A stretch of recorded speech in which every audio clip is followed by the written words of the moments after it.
আপনি কি জানেন রো অর্থাৎ roll on roll off ship কিভাবে তৈরি হয়, যেখানে গাড়ি আর ট্রাক সরাসরি ড্রাইভ করে ভেতরে ঢুকে যেতে পারে? ভাবুন, প্রথমে শেপইয়ার্ডে একটি শক্ত স্টিলের বেস, যাকে কিল বলা হয়, সেটি তৈরি করা হয়। এটি পুরো জাহাজের মেরুদণ্ডের মতো কাজ করে। এরপর ধীরে ধীরে বড় বড় স্টিল ব্লক জোড়া দিয়ে জাহাজের হাল তৈরি করা হয়, যা পানিতে ভারসাম্য বজায় রাখে।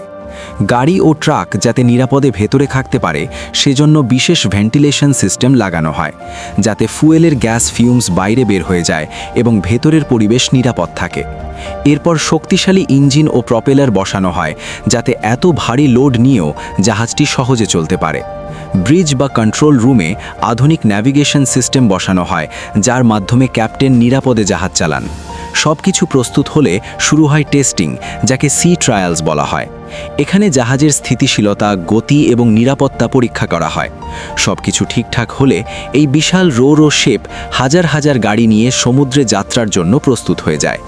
এই রো শিপ সম্পর্কে জানতে ভালো লাগলে কমেন্টে বিল্ড লিখুন। ভিডিও ভালো লাগলে লাইক, সাবস্ক্রাইব এবং বেল আইকন চাপতে ভুলবেন না।